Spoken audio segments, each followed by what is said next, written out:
Hey guys, welcome to another episode of Bite-Sized Review. Now, Bite-Sized Review is a series that I worked on when I was in California, and I haven't done one since. So I've been trying to get one done for a really long time, and I thought what better time to start than now, because I am now.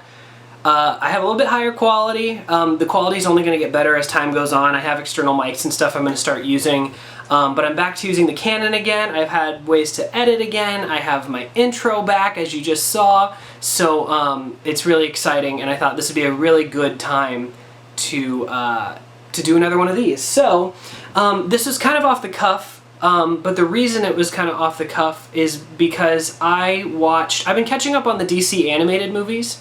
I have a lot of them. I have Batman Hush, I have Death in the Family, which is like the interactive movie, Man of Tomorrow, and I have Death of Superman. I have a lot of other ones as well. I've been watching these films since Superman Doomsday, which was the first one that came out ages ago, and they've been just making them ever since. Some are better than others, but I thought I would take a look in an unboxing and a review of the Death and Return of Superman. This is the box set that came out a couple years ago. I got it for Christmas a couple years ago, the year it came out. I don't even remember how long ago I got it. And I never watched it. I've never seen it. Now, this was originally two parts. It was the Death of Superman and then the Reign of Superman. So this is based off of, one second. Alright, this is based off of, obviously, the Death of Superman trade and the Reign and Return of Superman. Now, also, it has Funeral for a Friend in it, kind of. So that's one thing that I'm missing in my trade collection that I need to still get. But this is based off of the issues from the 90s, where, you know, everyone's heard of. Probably the highest selling comic book of all time was The Death of Superman. And they basically went back and made an animated version of it, kind of like they did with the Dark Knight Returns. And this one is a little more accurate than the Superman Doomsday, which was the first one that came out. That was kind of their first take of Death of Superman, and this one is like they took a little bit more from it, obviously. So I liked it a lot, actually. It is still very different than the very first telling with Death of Superman. A lot of things happen differently, but it is much more accurate. One of the biggest differences is the actual Justice League is in it. So what I mean by that is the actual Justice League was in the Death of Superman comic, but at the time the Justice League was not your traditional Justice League. We had people like Guy Gardner, Blue Beetle, people like that, and they were kind of the Justice League at the time, and they were the ones who got their butts handed to them by Doomsday. So in this, they switched that out with, this is kind of in the New 52 universe. That's kind of the direction they were going at the time, and so that's the one complaint I have, is everything is kind of New 52ified. So Wonder Woman has her awful costume, Superman has his his collar, and he has this weird things on his hand, and there's just a lot of strange choices they made with the designs of the New 52, and they did Flashpoint in these animated movies, and they came back with Death of Superman was still in that universe. They just finished that, by the way. They did Apocalypse War or whatever, and ended that universe. So now they're kind of back to doing things that are out of that New 52 universe, which I think is a good choice. But they don't really emphasize the New 52 too much in this. The only thing they emphasize is Superman and Wonder Woman had a thing, which was a big thing during the New 52 as well. It was pretty annoying, but it's the way they handle it in this is actually pretty well done. So let's unbox this, shall we, just to kind of take a look at it. This, like I said, is the collector's edition, complete film collection version. That's why the box is so big. So if you take this out here, we have a couple things that are kind of fun in here. First off is the movie. So this is the Blu-ray combo pack. What you get inside is you get a digital edition. You get, let's see here, you get the Blu-ray Death Return of Superman, and you get the DVD, and you also get Superman Doomsday in this, which I already have, but that's kind of cool, because it's kind of like, if you want to see a different version of the Death of Superman, you can watch this. I liked this a lot better than Superman Doomsday. I thought it was a lot more emotional, a lot more fun. The action in this is fantastic. I think this has some of the best action I've seen in an animated movie in a while.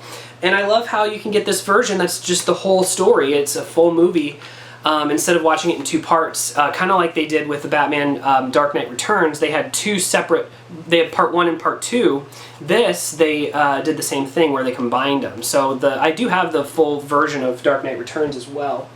And then the other thing you get with this, which is kind of fun, some of these have done this. I have a couple others, I think, that have this collection as well. You get this cool little steel figure. I usually just keep him in the box. I think it looks all kind of cool together in the box, but I'll take him out here.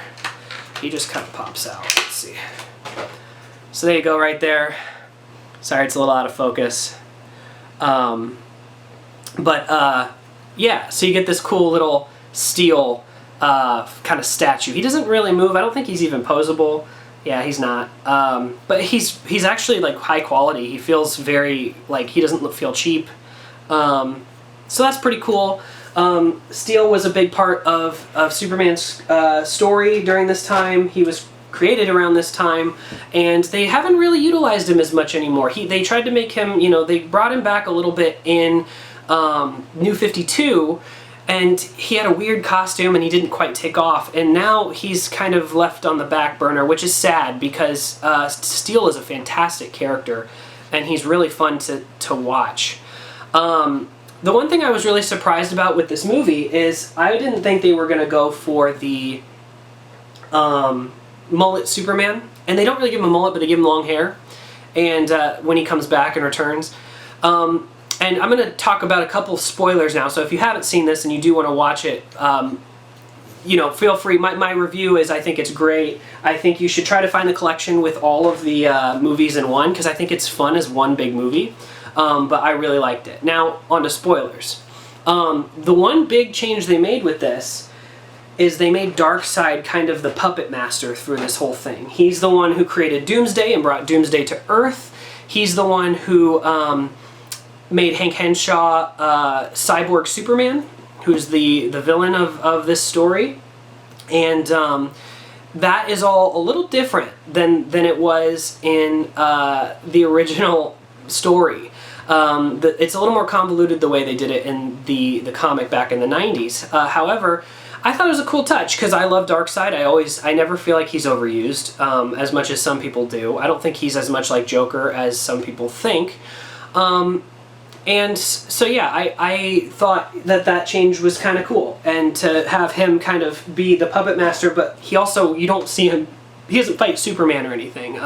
He ends up just kind of pulling the strings, and then Hank Henshaw takes over and is the villain of this story. The only other things that nitpicks that I could probably think about with this movie is I don't really like the characterizations of Flash and Green Lantern. I feel like they make the Justice League too much of a joke in this. They use the comedic Green Lantern, which they did for the New 52. They made him a little bit more of the goofy one, and then they made Flash kind of him and Flash kind of the two that are like, they're almost like annoying twins. And it kind of bugs me because it makes their characters seem very not as interesting, I guess. But they're not. The Justice League aren't a massive part of this movie. They're in the first part when they fight Doomsday, and then they have some situations in the final part where they're stuck in a boom tube. So the way they explain that's kind of neat. I love the characterization of Lois in this. I think they give her more to do, and I think that she's very well portrayed. Her relationship with Wonder Woman's fun.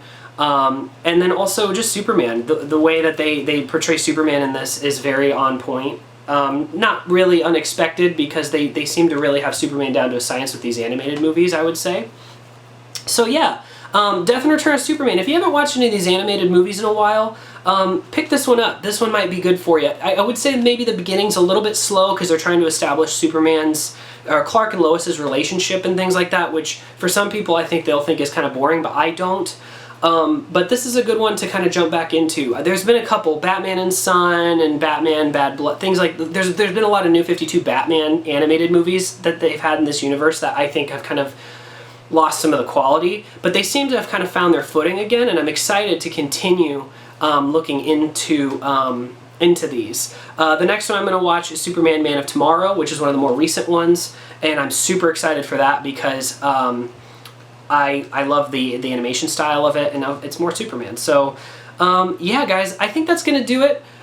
Superman, or Death and Return of Superman.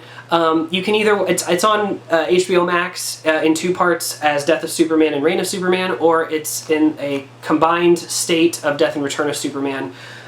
Pick it up. I hope everyone is having a great day, and I will see you guys in the next video.